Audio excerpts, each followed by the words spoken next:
This is Corsair Mac with Max Empowerment Counseling, LLC. And today I'm here to give you a really brief overview of grief in relation to crisis and trauma.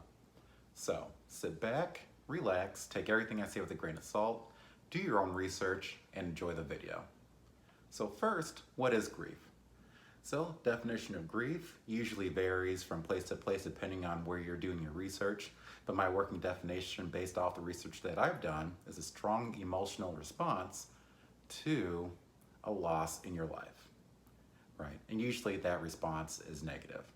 So this loss can be anything, right? It could be a person, it could be a place, it could be a thing. And in a crisis or traumatic situation, the loss can happen either in an instant, right?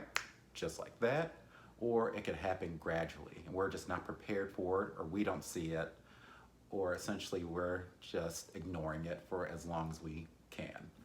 So whether that loss be a loss of employment from a company you used to work for 15 years, a loss of a loved one to cancer or a car crash, a loss of mementos or family heirlooms, and again, usually that loss is negative, right? And especially in a crisis or traumatic situation, your world changes after that loss because a piece of you left with that loss. Part of us feels like, especially in a crisis or traumatic situation, that loss was just ripped out of us, right? We didn't have a chance to prepare for it, right? Due to it either happening suddenly or something we weren't able to prepare for, even though it's been a factor in our lives for a long period of time. So the grieving process has went through a couple of revisions, right? The grieving process used to be only 5 steps, then it became 7 steps, and now it's 12 steps. But for the purposes of this video and just keeping things simple, we're just gonna stick with the original 5 steps.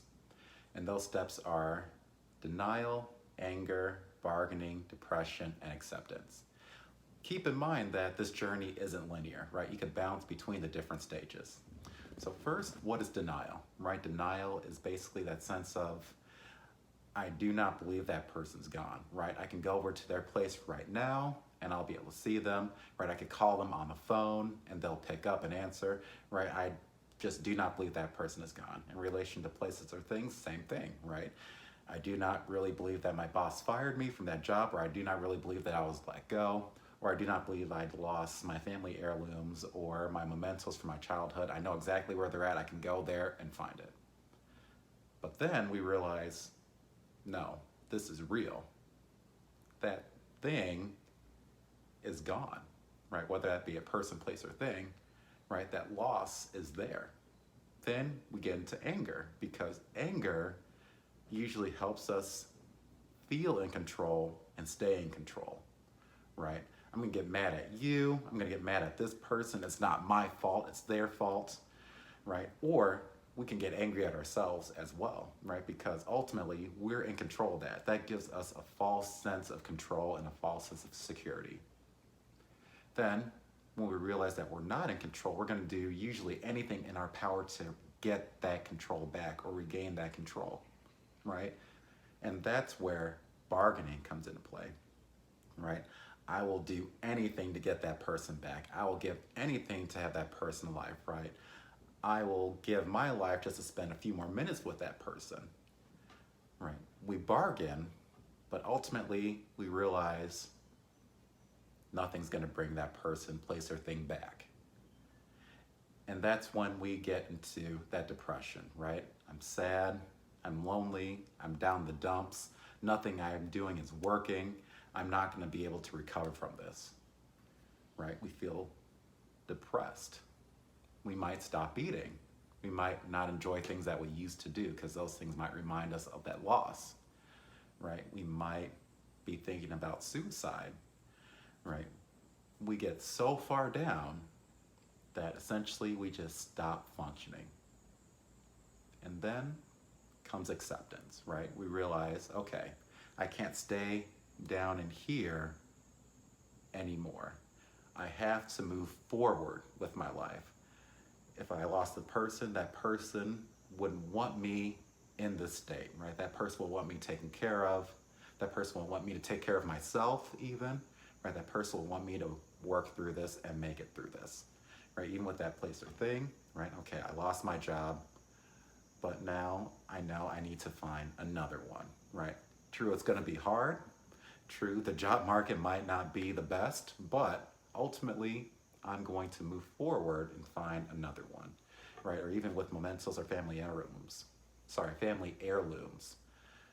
True, I lost those mementos or family heirlooms. They were things that were really close and important and connected to me, though now it gives me a chance to make my own family heirlooms. That way I can pass down to future generations, right? And like I mentioned, it's not a linear process. You could jump in between those stages. So in regards to the coping skills that associate with it, true, there are a lot of coping skills out there, right? What I personally do with clients, I'm not going to go too much into this, right? I have specific skills for specific stages to help them move forward, right? Whether that's writing a goodbye letter, right? Whether that's figuring out what that hole is in them and how to fill that hole again, right? Whether that's jotting down all the things that they want to do with that person, all the goals that they didn't accomplish that person, and accomplishing those goals, right? There's a lot of different coping skills you can utilize for it. Ultimately, though, it just depends on where you're at, what you want to do, and how you want to proceed, because ultimately, it's you guys taking this journey, not the clinician, right? We're just here to help you process through it, right? And help you get unstuck wherever you find yourself stuck. So, in regards to that, and again, just a reminder, these skills are designed to help you move forward instead of moving on, because a lot of people believe that grieving is just forgetting about that person, place, or thing, but that's far from the truth, right? Grieving is a way to help better cope with that loss, right?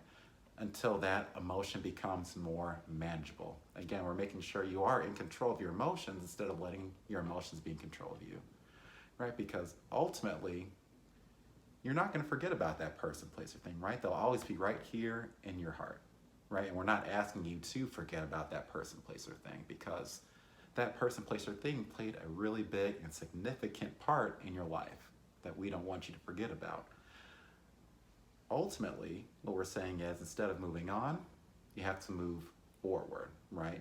And moving forward means that you're not forgetting about that person, place, or thing. You're just better able to cope with those emotions whenever those emotions come up, like during the anniversary of the passing or the loss, or if something reminds you of that person, place, or thing, right? We're giving you these coping skills to help manage that emotional response, so that way, again, you're in control of your emotions instead of letting your emotions be in control of you. All right, so if you made it to this part of the video, then that's it. Thank you very much for watching. Please comment down below on helpful and positive ways that you use to help cope with grief. And again, my name's Corsair Mac with Mac's Empowerment Counseling LLC. Have a great rest of your day.